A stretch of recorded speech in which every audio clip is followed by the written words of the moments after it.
Turquia conta com fornecimento de petróleo russo em caso de fechamento do Estreito de Hormuz. A Turquia vê o fornecimento de petróleo da Rússia como alternativa importante à commodity transportada pelo Estreito de Hormuz em caso de fechamento da passagem de suministro, transporte de infraestrutura. Abdul Qadir Uraloglu,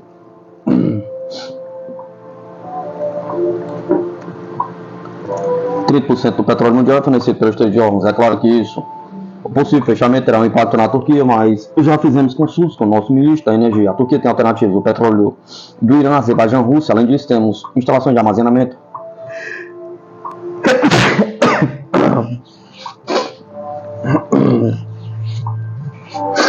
Disse Uraloglu à mídia turca. O ministro acrescentou que, em tal cenário, a Turquia não enfrentaria problemas sérios no curto prazo. No domingo, o parlamento iraniano concordou que o Estreito de Hormuz deveria ser fechado em meio ao conflito militar com Israel, aos ataques dos Estados Unidos, às instalações nucleares da República Islâmica.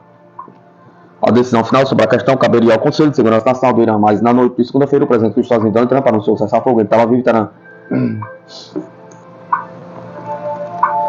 Irã poderia ter transferido urânio enriquecido para uma instalação subterrânea secreta, sugere a mídia. O Irã pode ter escondido urânio enriquecido em uma instalação subterrânea em construção perto de Nantes, conhecido como a Montanha Picareta, escreve o jornal americano The New York Post. A instalação profundamente enterrada, que fica a poucos minutos da usina nuclear de Nantes, um dos 3 locais atingidos durante um fim de semana, foi secretamente reforçado nos últimos anos, relata a mídia. Destaque que a Montanha Picareta, escondido nas profundezas da rocha, é um lugar perfeito para o armazenamento de urânio. O jornal acredita que é aí que os iranianos poderiam ter levado os materiais nucleares dos bunkers antes de serem bombardeados pelos Estados Unidos. Os ataques dos Estados Unidos contra plantas nucleares do Irã no último sábado não destruíram nenhum componente principal das instalações, afirmam funcionários da inteligência norte-americana. A CNN acredita que o bombardeio tenha atrasado o programa iraniano em apenas alguns meses.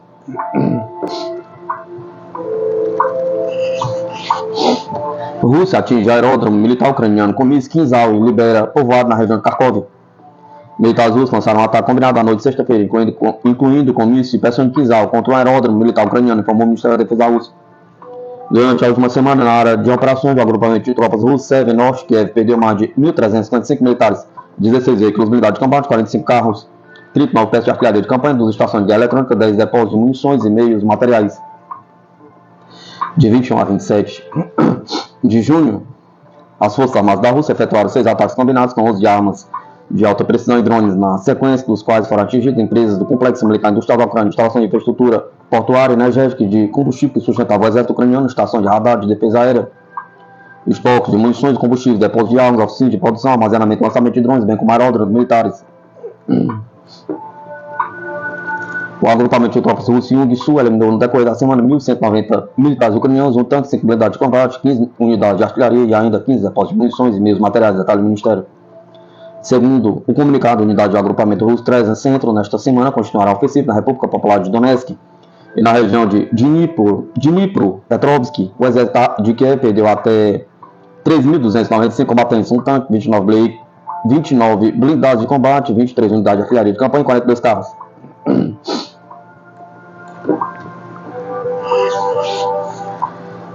Já os meus russos de defesa antiaérea eliminaram de 21 a 27 de junho 32 bombas aéreas guiadas Gedan, 2 projetos do sistema HIMARS e 1.221 drones ucranianos de asa física, informou a entidade militar. Unidades do agrupamento de tropas russas da parte oeste libertaram durante a semana 2 povoados na região de Kharkov, com o exército ucraniano perdendo neste setor mais de 1.410 soldados, 2 tanques e outros veículos blindados de combate. Por sua vez, o agrupamento Vostok durante a semana avançou com a profundidade na defesa. Avançou para a profundidade na defesa do adversário, tendo as forças ucranianas perdidas na zona de operações do grupo mais de 1.360 militares, 2 tanques, 12 veículos de blindado de combate, 15 peças de artilharia de campanha e 13 estações de guerra eletrônica. No total, desde o início da operação militar especial de 2022, o exército russo fechou os seguintes armamentos das tropas ucranianas.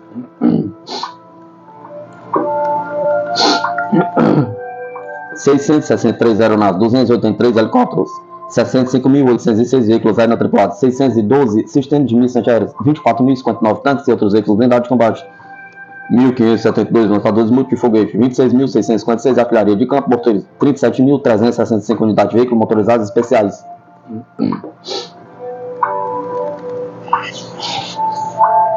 Países europeus temem independência dos Estados Unidos em compra de armamento em meio à OTAN, diz mídia.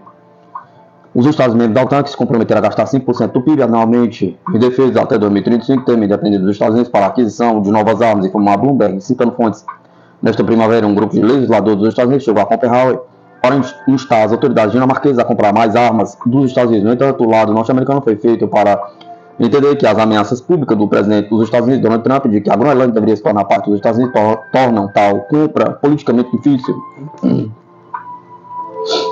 Segundo fontes, a decisão de Trump de suspender o intercâmbio de informações para a Ucrânia no início deste ano alarmou os aliados e aumentou os temores de que, em caso de crise, os Estados Unidos possam impor restrições às armas que fornecem.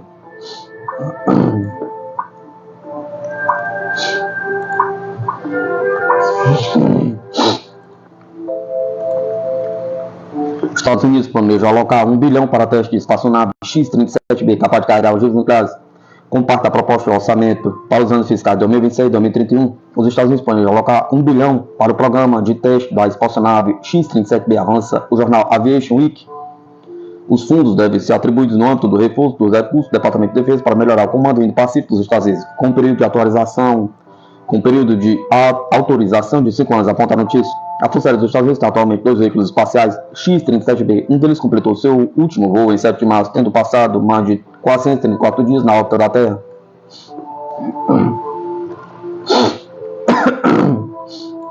Anteriormente, Ian Novikov, diretor-geral da empresa russa Almaz Antey, disse que as naves espaciais X-37 podem transportar até 6 ogivas nucleares, mas acrescentou que a Rússia é capaz de enfrentar quaisquer armas aeroespaciais existentes.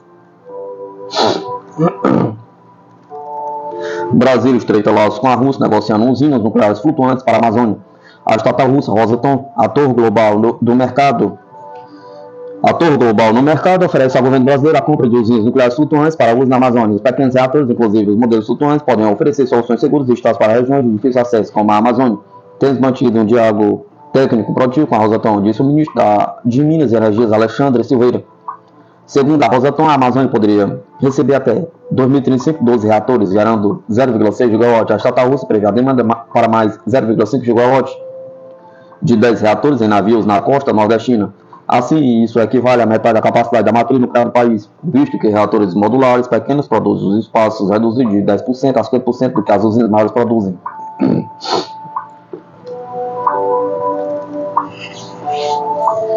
Os Estados Unidos realmente obliteraram a usina nuclear de Fordo, no Irã? Pergunta. Em entrevista, o oficial reformado das Forças Armadas da Suécia, Mikael Waltersson, explica as alegações norte-americanas de destruição da instalação não necessariamente apontam para a aniquilação da planta nuclear. O presidente dos Estados Unidos, Donald Trump, e outras autoridades ligadas à Casa Branca repetem há uma semana que a usina nuclear de Fordo, no Irã, foi obliterada durante o ataque norte-americano. Entretanto, dados da inteligência dos Estados Unidos divulgados pela mídia apontam para um cenário muito mais favorável às instalações do Irã do que a destruição defendida oficialmente. Em entrevista, o ex-oficial reformado das Forças Armadas da Suécia, Mikael Waltersson, descarta uma das principais hipóteses dos Estados Unidos para defender a obliteração: a evidência de poeira de concreto nas ventilações da usina. Para o especialista, qualquer tipo de dano, ainda que leve, já levantaria poeira de concreto. O poço de ventilação é feito de tal forma que não é apenas um buraco por onde se pode jogar uma bomba, exatamente como o construíram. Eu não sei, mas não será possível simplesmente jogá-lo na instalação se você a atingir. Caso contrário, os israelenses poderiam ter feito isso.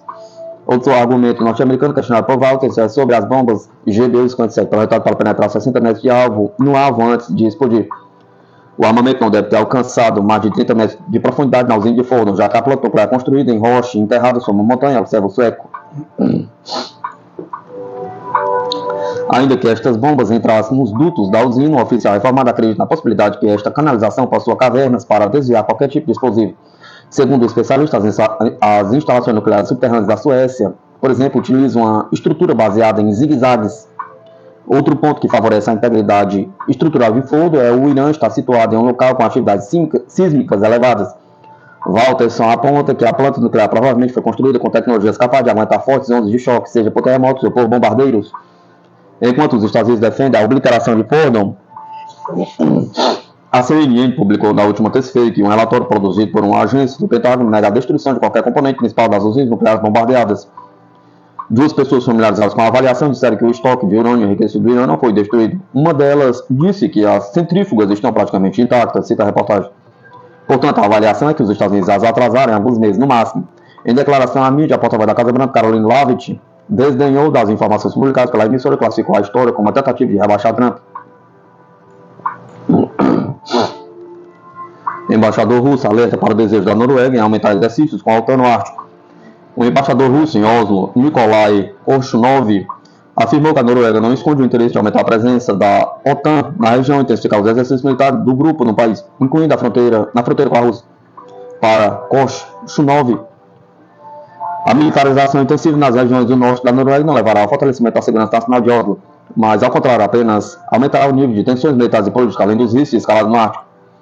As autoridades norueguesas não escondem seu interesse em aumentar a presença e a atividade militar da OTAN, intensificando os exercícios conjunto com aliados em seu território, inclusive a leste de 24 graus de longitude leste, ou seja, na parte leste do condado de Finnmark, na fronteira com a Rússia. Korshunov afirmou que não existem medidas eficazes de confiança ou canais de comunicação militar entre a Rússia e a OTAN, o que aumenta significativamente a probabilidade de mal-entendidos e incidentes perigosos. Nos últimos anos, a Rússia tem sinalizado atividades sem precedentes da aliança e o aumento de tropas em suas fronteiras ocidentais. O Kremlin declarou que a Rússia não ameaça ninguém, mas não ignorará ações que sejam potencialmente perigosas aos seus interesses.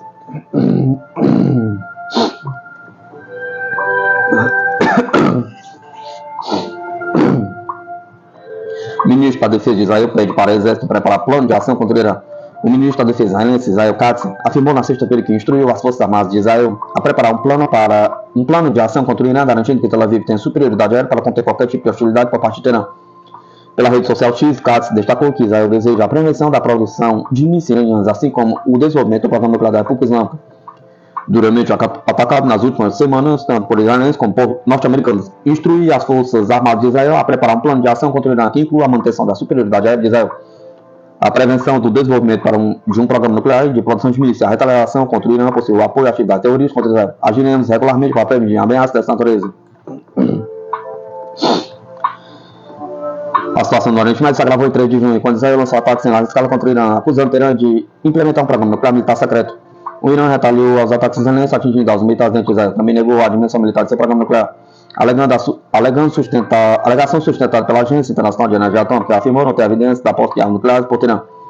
Em 22 de julho, os Estados Unidos atacaram 3 instalações nucleares, Nance, Fordo e Isfahan, levando o Teherã a lançar um ataque com mísseis contra a base aérea de Al-Udeid, no Catar.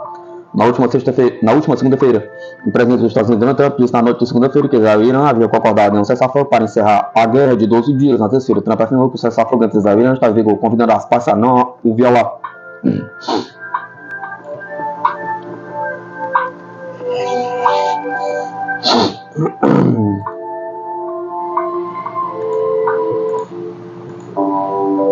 Fabricante global chinesa de turbinas eólicas abre primeiro escritório no Brasil, na Bahia.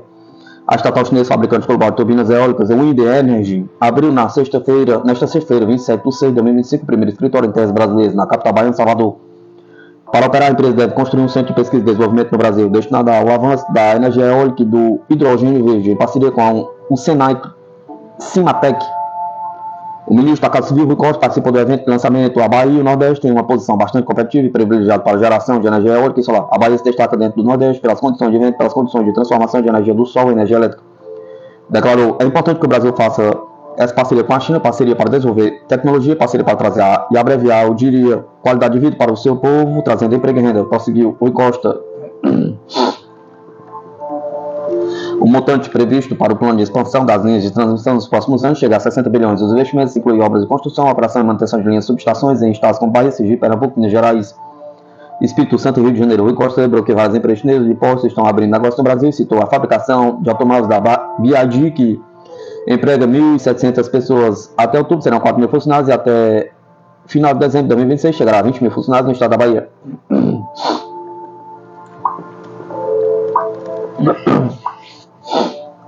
A entrada da Wind Energy no país faz parte de um acordo firmado em maio durante a viagem do presidente Luiz Inácio Lula da Silva à China, quando foi assinado um memorando para o desenvolvimento e armazenagem de energia.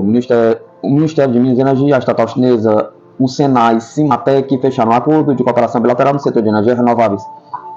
Temos um vasto mercado para isso e precisamos preparar tanto a nossa mão de obra quanto buscar tecnologias. Então, essa parceria com o Senai Cimatec vem ao encontro deste grande anseio do setor elétrico brasileiro, destaca o ministro de Minas e Energia, Alexandre Silveira, na ocasião após o fechamento do acordo.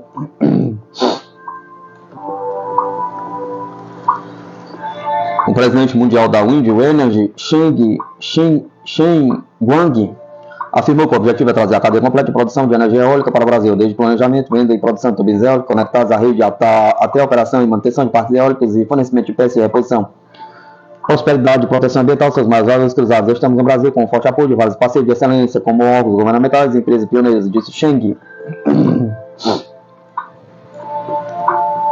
De acordo com a Casa Civil, com um novo programa de aceleração do crescimento, foram investidos até o momento mais de 76 bilhões e cerca de 9,9 gigawatts foram acrescidos ao parque de geração do país. No total dos empreendimentos planejados foram concluídos quase 50%, agregados 261 empreendimentos ao Sistema Interligado Nacional. Desse total, são 147 parques fotovoltaicos, 105 parques eólicos, 6 pequenas centrais elétricas e 3 térmicas renováveis. Lula encerrou a viagem à China com 36 acordos. O Parque e a Nova Indústria Brasil estiveram entre os destaques. Os acordos firmados com as empresas da China para investimentos passam de 27 bilhões no Brasil, em diversas áreas. Entre os principais estão os aportes de 5,6 bilhões da Envision para tornar o país um dos mais produtores de combustível sustentável para a aviação.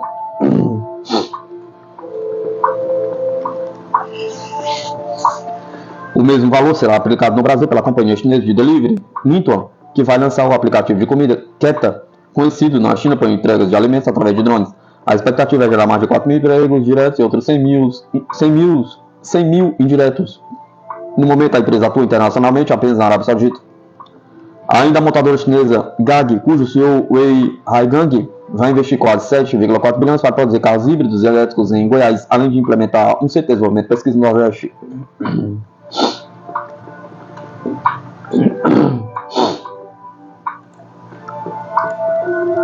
O Irã não é o Líbano. O chanceler iraniano não poupou palavras em críticas aos Estados Unidos em alertar ao mundo.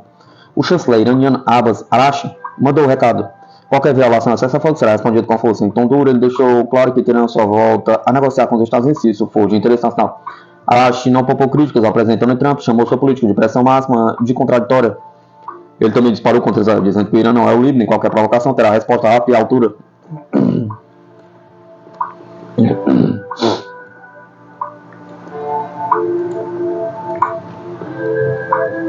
Análise. O mapa da mina do agro brasileiro está se redesenhando e a Eurásia tem lugar de destaque.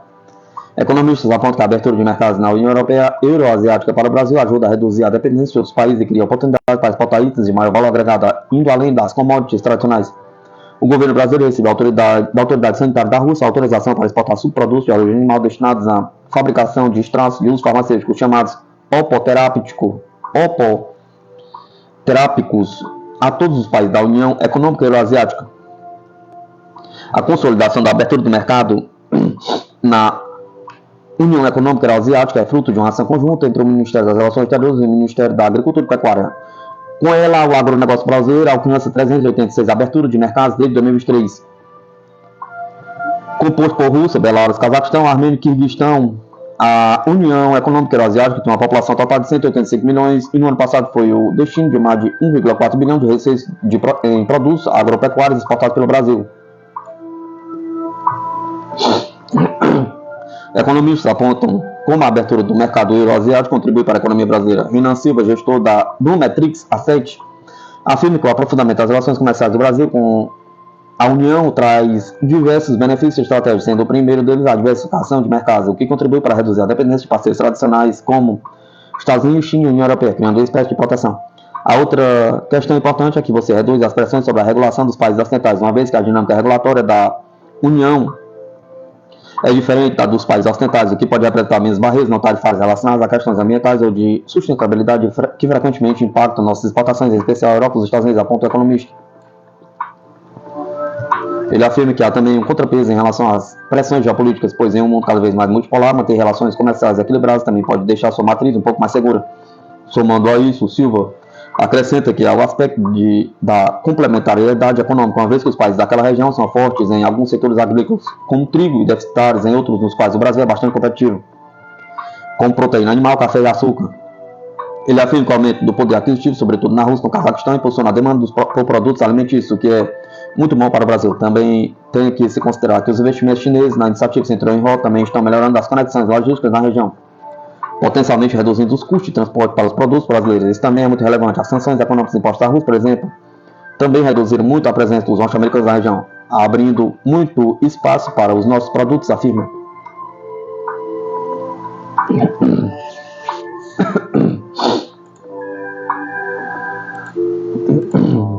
Silva aponta que essa parceria entre o Brasil e a União Euroasiática também pode ser potencializada, uma vez que haja autorização para exportar subprodutos destinados à indústria farmacêutica, o que representaria uma oportunidade para exportar itens com maior valor agregado, indo pouco além das commodities tradicionais. Também pode ocorrer um ganho de transferência de tecnologia, principalmente por parte da Rússia, que é muito avançada em biotecnologia, agrícola e fertilizantes. Aqui pode também ser um bom ponto de troca de tecnologia de cultura, que pode ajudar o Brasil mais ainda na questão da competitividade no setor agrícola. Ele acrescenta que existem também os investimentos cruzados nas relações em infraestrutura e processamento no Brasil, que podem atrair países da Eurásia, uma vez que esses setores ainda são deficitários na região. A gente tem itens assim que são bem desenvolvidos, como os silos. Temos uma deficiência de silos, matriz rodoviária, cabotagem e tudo requer muito investimento, empresários e até mesmo os fundos soberanos e os governos daquela região podem ter interesse de estar investindo na nossa infraestrutura também. Hugo Garbi, professor e economista-chefe do 1111 Finanças Restructuring, afirma que a autorização sanitária concedida pela Rússia ao Brasil representa mais do que um simples avanço comercial. Segundo ele, trata-se de um movimento estratégico com implicações econômicas relevantes no médio e longo prazo para o setor agroindustrial brasileiro. Ele frisa que os números justificam o entusiasmo, apontando a população de cerca de 185 milhões e um mercado de mais de 1,4 bilhão em produtos agropecuários.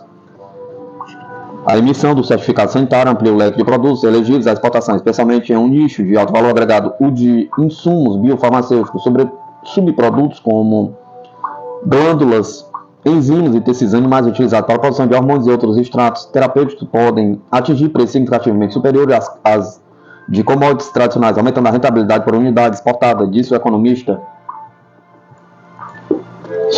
Garbi afirma que o estreitamento de relações entre o Brasil e a União Euroasiática se dá em um contexto geopolítico sensível, no qual o avanço de políticas protecionistas dos Estados Unidos e na Europa Ocidental, aliado ao recrudescimento de barreiras sanitárias e técnicas disfarçadas de exigências regulatórias, tem reduzido a previsibilidade e a estabilidade dos fluxos comerciais internacionais. Nesse ambiente, diversificar parceiros e acessar mercados não tradicionais, especialmente aqueles que enfrentam sanções ou redesenham seus canais de suprimento, se torna uma estratégia de sobrevivência e expansão. Para o Brasil, significa menos dependência de mercados altamente regulados e a chance de se consolidar como fornecedor confiável em regiões que buscam segurança alimentar e insumos industriais de qualidade. Nesse contexto, ele afirma que a Eurásia não deve ser vista apenas como um novo destino comercial, mas como uma fronteira estratégica a ser cultivada. O mercado euroasiático tem particularidades que favorecem a inserção brasileira, vastos territórios com limitações agroclimáticas, dependência de importações para garantir o abastecimento de proteínas e medicamentos, além de políticas públicas voltadas à substituição de importações que podem encontrar no Brasil um parceiro cooperativo, afirma. O economista aponta que outro vetor importante é o potencial para a troca de tecnologias e investimentos recíprocos. Ele afirma que, ao se posicionar como fornecedor estratégico para a União Euroasiática, o setor agroindustrial brasileiro pode negociar não apenas volume e preço, mas também joint ventures, transferência de conhecimento, até parcerias em biotecnologia e farmacologia animal. Segundo Gabi, em um mundo onde a diplomacia econômica ganha peso crescente, inserir o agro brasileiro nas cadeias produtivas euroasiáticas pode ser tão relevante quanto vender toneladas de produto. Portanto, sim, a abertura do mercado da União Euroasiática pode representar um ponto de inflexão para o agro brasileiro. Mais do que uma oportunidade pontual, trata-se de uma janela estratégica em um mundo cada vez mais fragmentado. O mapa da mina para o agro nacional está se redesenhando e a Eurásia, com sua escala, carência de disposição para diversificar parceiros, ocupa posição de destaque neste novo tabuleiro, conclui.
Irã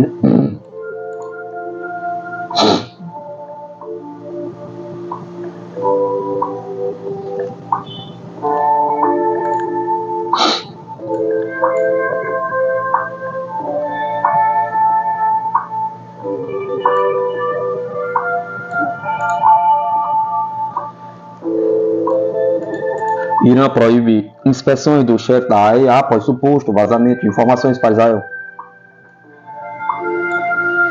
O Irã anunciou neste sábado, 28 de 6 de 2005, que não permitirá a entrada do diretor-geral da AEA, Rafael Grossi, em plantas nucleares do país, após descobrir que informações sigilosas das instalações estavam em posse de Israel. O vice-presidente do parlamento iraniano, Hamid Reza Haji Babaye, disse que, além de Grossi, Irã não pretende permitir que a Agência Internacional de Energia Atômica possua câmeras nas usinas nucleares do país. Não daremos mais permissão para Grossi estar presente em instalações nucleares, nem instalaremos câmeras, porque vimos informações sobre nossas instalações e documentos obtidos do regime israelense, afirmou Babaye. Na última sexta-feira, o ministro das Relações Exteriores do Irã, Abbas Araghchi, disse que Grossi queria inspecionar as usinas nucleares iranianas bombardeadas pelos Estados Unidos e Israel. Para o chanceler, o desejo do diretor-geral da AIA era sem sentido e não poderia ter uma intenção maliciosa.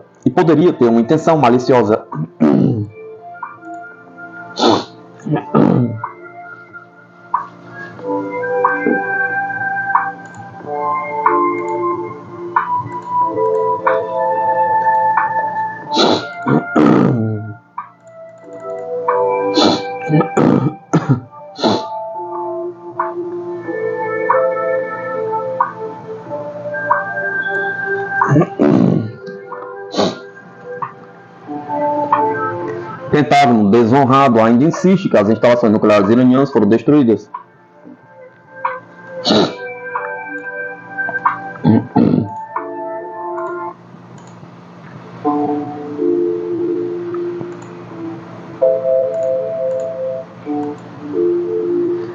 Após a primeira coletiva de imprensa do Pentágono sobre a operação Martelo da Meia-Noite, até mesmo a máquina de propaganda tradicional permaneceu incrédula.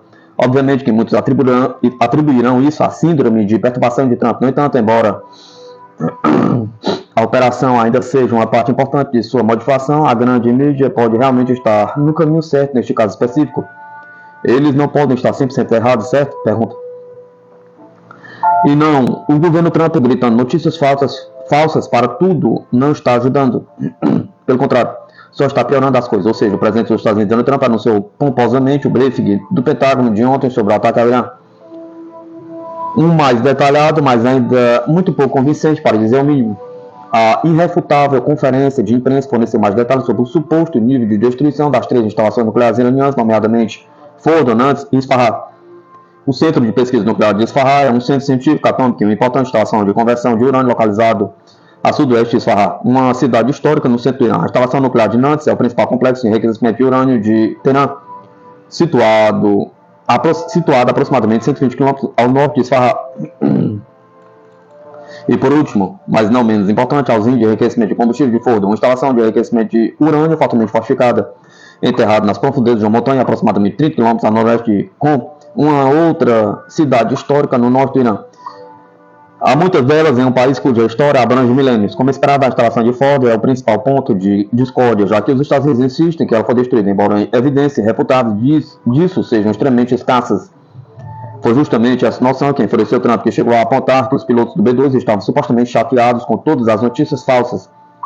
O secretário de Defesa, Pete Hegseth, juntamente com representantes militares, realizará uma importante coletiva de imprensa de manhã às 8 horas, no Pentágono, para lutar pela dignidade dos nossos grandes pilotos americanos. Esses patriotas ficaram muito chateados.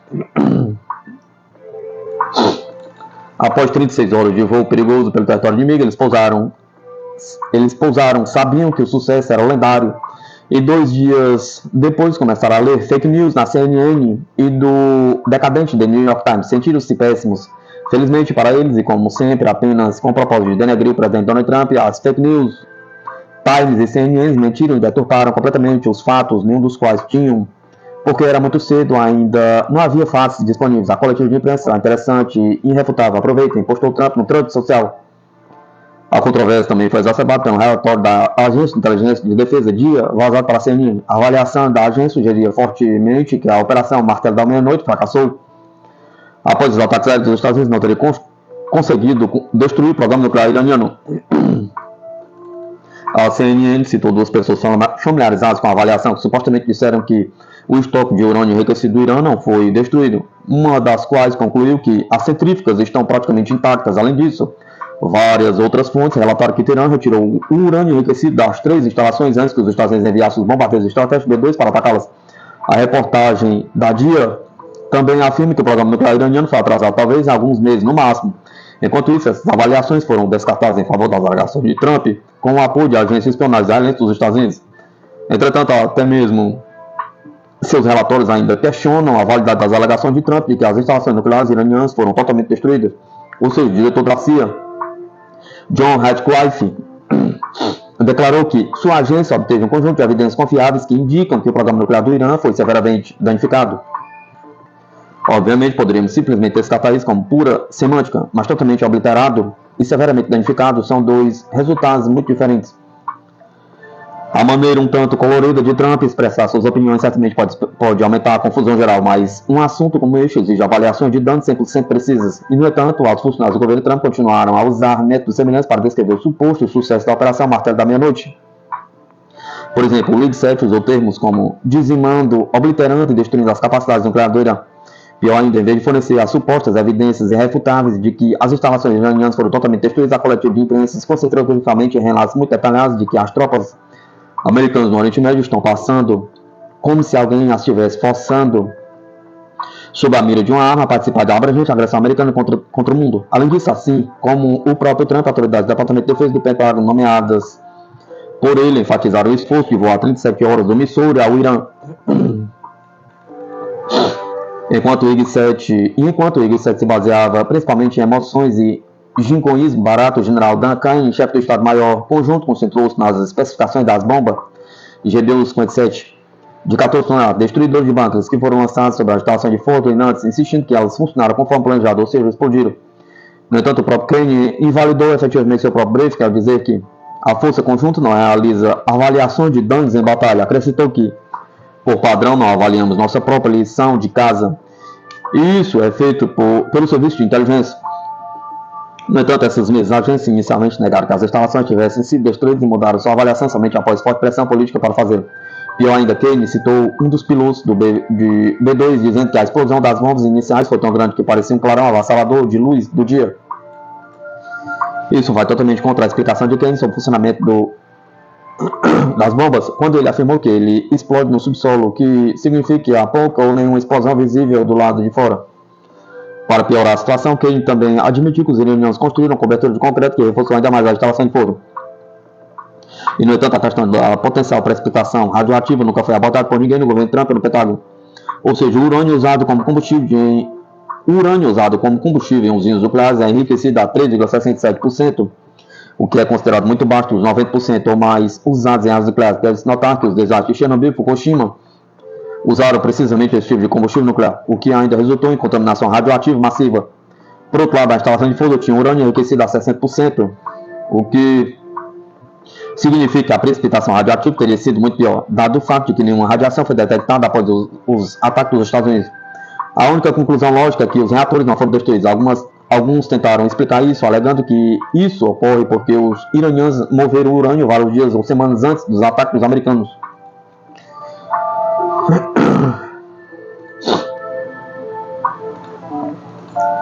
No entanto, o próprio Trump refutou essas alegações, insistindo que os carros e caminhões vistos em Ford estavam transportando o concreto usado para reforçar a instalação.